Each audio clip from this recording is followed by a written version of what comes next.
The corruption in the Democratic Party runs deep, you guys. So first we have Dalton Village Mayor Tiffany Henyard, then disgraced Democratic Senator Bob Menendez, and last but definitely not least, the questionable policies and lack of it by the Democratic presidential candidate Kamala Harris. So first, Dalton and their mayor Tiffany Henyard. Did you guys know that at one point they basically turned their Melanie Fitness Center into an adult club with a very racy pool party? For real, guys, check this out.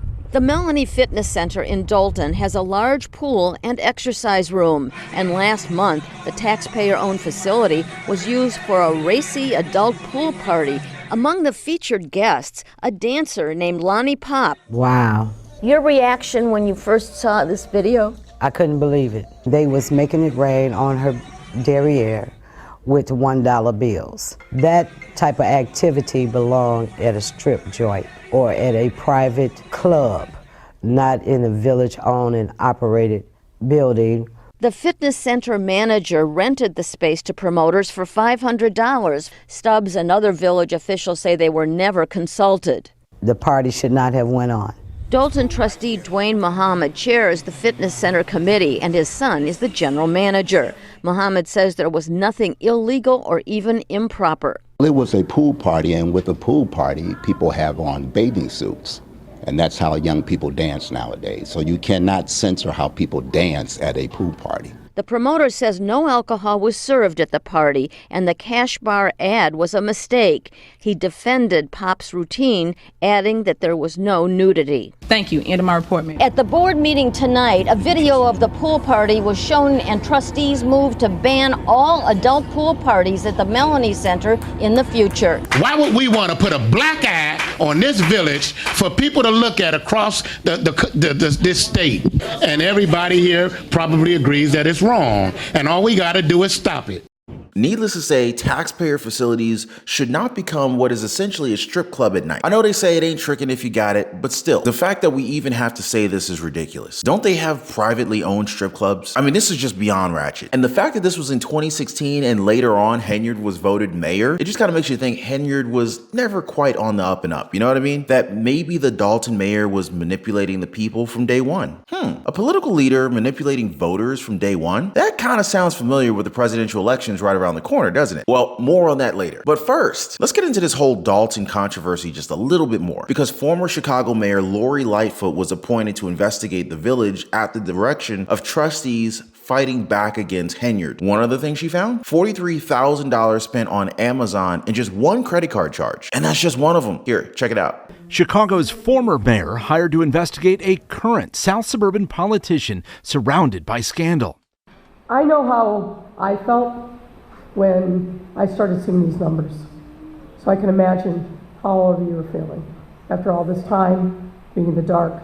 Trustees hired Lori Lightfoot after months of chaotic meetings in which they accused Tiffany Henyard of recklessly spending tax dollars on herself and her cronies. The investigation found this small South suburb went from a surplus 2 years ago to a nearly $5.5 million deficit today. Lightfoot told a packed crowd that she's only been able to review some, but not all, credit card spending. We want to highlight a couple of credit card purchases.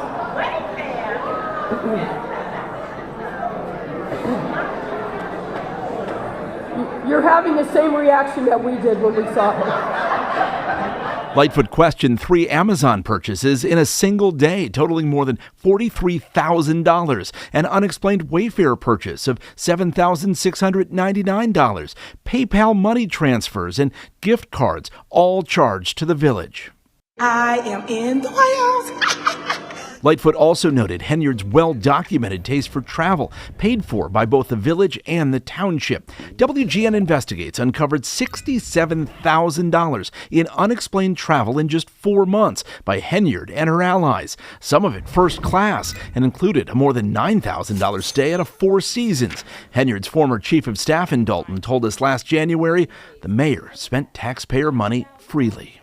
Over-the-top meals, lobster, crab legs.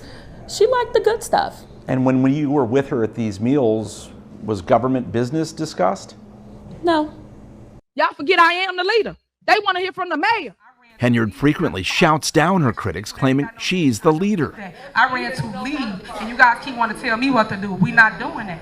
But as we found last year, she quickly clams up when questions turn toward her spending. I do not handle anything as relates to with credit cards. As you heard me speak today in my board meeting about, I do not handle that. Some of those charges are for you, though. No, sir. You didn't go to Las Vegas?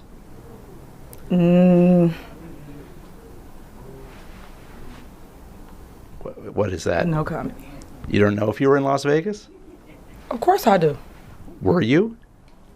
It's not paid by them. Now, it just goes to show you guys, this is what happens when people are free to operate unchecked and not held accountable, which is sort of the theme in today's video. Democratic leaders running unchecked and trying to take the American people for fools. Well, we're not going to let them continue doing this, are we? We're exposing all the Democratic shenanigans and tomfoolery in this one, you guys. So don't go anywhere. We're going to go ahead and dive right in here. By the way, if you haven't already, please take a second, hit the like button for the video. Thank you so much for subscribing and sharing this video on Facebook and Twitter. But yeah, guys, more details on this racy pool party that they call Dayhem at the Melanie Fitness Center in South Suburban Dalton. Now, apparently, promoters' ads touted a cash bar, hookah, and basically tickets sold for about 20 bucks. Dalton trustee Valeria Stubbs described it this way. They was making it rain on her derriere with $1 bills. That type of activity belonged at a strip club or at a private club, not at a village-owned and operated building. Now, apparently, the manager of the fitness center rented the space to promoters for $500 for the pool party. Stubbs and other officials say that they were never consulted. But according to Dalton trustee Dwayne Muhammad, who chairs the fitness center committee, and his son, by the way, is the general manager, there was nothing illegal or even improper. It's just how young people dance nowadays. But you guys saw what I saw, right, guys? Do any of you guys think that there was anything wrong with that? Yeah, we're probably thinking the same thing, because later in that story, Dalton leaders on Monday night approved a measure to bar adult-oriented pool parties at the fitness center. Now, if we fast forward a couple of years and the village of Dalton is in the media spotlight again for corruption charges, this time by self-proclaimed super mayor Tiffany Henyard, or as people call her, the Dalton dictator. $43,000 in Amazon purchases in a single day is just one of the very questionable expenditures by the disgraced mayor. Dalton also spent big bucks on out-of-state trips and police overtime, according to the report released amid allegations that Henyard is using local police as her personal bodyguards in the Chicago suburb. Ex-Chicago Mayor Lori Lightfoot revealed all of this ridiculous spending during her jam-packed meeting with the people of Dalton months after she was hired at $400 an hour to probe the village at the direction of the trustees fighting back against Henyard. Yeah, guys, that $400 an hour also raised some questions of its own, but we're gonna get into that in a future video. Because really, guys, it's these jaw-dropping expenses that we really need to talk about. You see, the village has used at least 6 credit cards, including 4 by the police department, one that has statements addressed to the village administrator, that's Tiffany Henyard, and another one that has statements addressed to the village. Lori Lightfoot rattled off one stunning number after the next, and all the residents in the crowd just gasped at what they heard. The shocking figures include Amazon purchases of $33,005, $4,715, $5,609 on January 5th, 2023, and more than $12,000 combined was spent at Best Buy, Target, Walgreens, Wayfair, and Giftly.com between May 2023 and December 2023. So village credit cards are also used to fund trips for multiple people to Washington, D.C., Austin, Texas, New York City, Atlanta, and Las Vegas, as well as a few other spots. And as expected, the receipts for credit card purchases are rarely provided and approved by the village board. Now, just to be clear, the report, which only includes preliminary findings, did not connect the stunning spending directly to Tiffany Henyard, though Lori Lightfoot said that the mayor's office didn't offer very much cooperation during the first part of her probe and further investigation is needed. But it's no coincidence that Henyard, who started her term in 2021, has faced all sorts of allegations of misusing village funds and engaging in other corruption, including using the police for her personal business. After Lori Lightfoot's presentation, Dalton trustee Kiana Belcher called out the $40,000 at Amazon. She said, "What a slap in the face to everybody that resides in the 60419 zip code." She even went so far as to say that the village taxpayers have been financially raped. According to Belcher, when people rape people, they get anything they deserve. Now, honestly, guys, the whole whole thing just kind of turns your stomach when you hear about it. Now, apart from what I said earlier, Henyard's office is facing all sorts of allegations that it fired an employee who claimed that she was sexually assaulted by one of the mayor's supporters during a taxpayer-funded economic development trip to Sin City of all places. Henyard, who was also the supervisor of Thorntown Township, is also facing a criminal probe by the feds, who issued subpoenas for a trove of business records and financial reports a few months ago. Under Henyard's administration, police costs jumped 21% from 2 years ago, with police overtime spiking by nearly $880,000. Average monthly expenses in the village have jumped almost 30% since the fiscal year in 2022. Lightfoot also noted the village's general fund, which is used to pay for most of Dalton's expenses, had a negative balance of $3.65 million as of May 31st. In April 2022, it was $5.61 million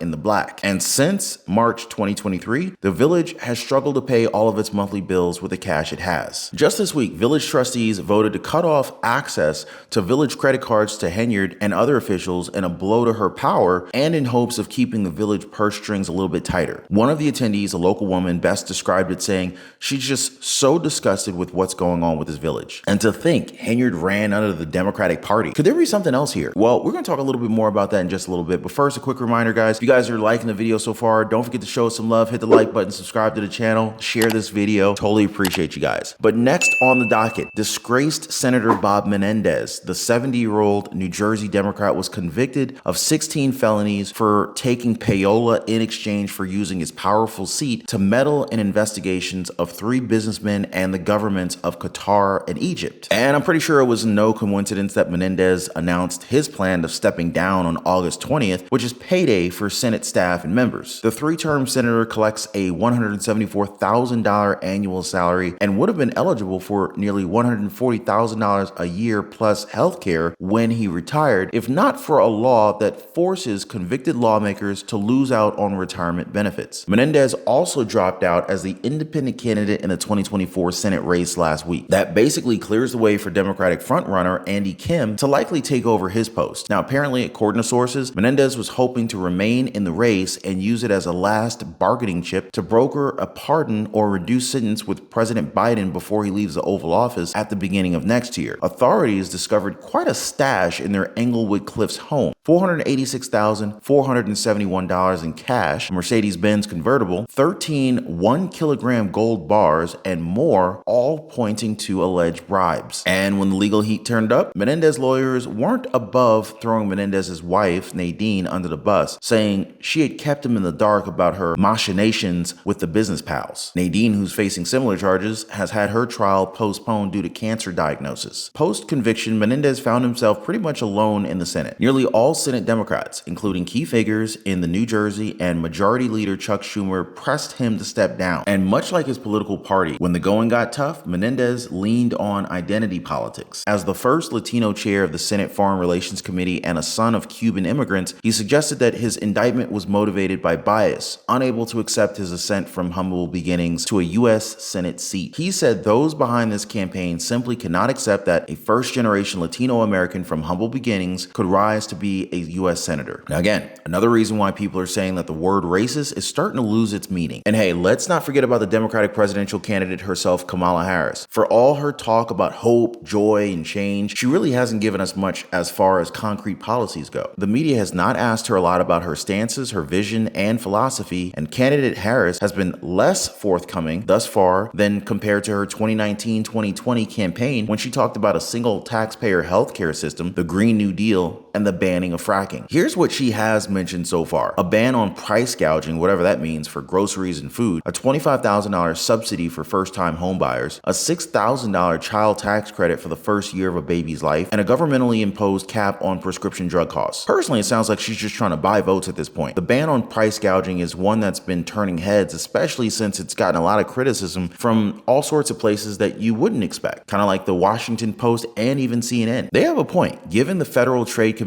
the power to slap heavy fines on grocery stores for what they call excessive prices is a big shift. Sounds like communism, if you ask me. Sounds like they're planning on destroying the economy even further. It's basically an expansion of the regulatory state we've never really seen before in American history. But let's not forget, guys, we've been down the road with price controls before in the 1970s, and it's always ended up the exact same way. They just don't work. work. Instead, they discourage the production that we need to naturally bring prices down, to clear out the market, and to find the sweet spot where supply meets demand. Plus, the idea of unelected officials deciding what prices should be and even punishing stores for their pricing, it really goes against the grain of basic freedoms and protections that we're used to in an American economy in a capitalistic society. I mean, I think it's pretty clear for anyone that's taken up Econ 101. They're basically trying to say that prices can be imposed to begin with as opposed to discovered. And that's just not how the American free market works. And like what we've shown with Dalton Mayor Tiffany Henyard and former Senator Bob Menendez, letting our leaders and government institutions have unbridled authority and unchecked powers is just not a good idea. What do you guys think? Drop a quick comment down below. Let me know if we're seeing the same pattern of corruption here. And if you want more content like this, I highly recommend you check out our other video where we talk about Jon Stewart, of all people, accidentally creating the best Trump ad ever. For real, guys, you got to check that one out after this one. As always, thanks so much for liking, subscribing, and sharing this video on Facebook and Twitter. See y'all next time.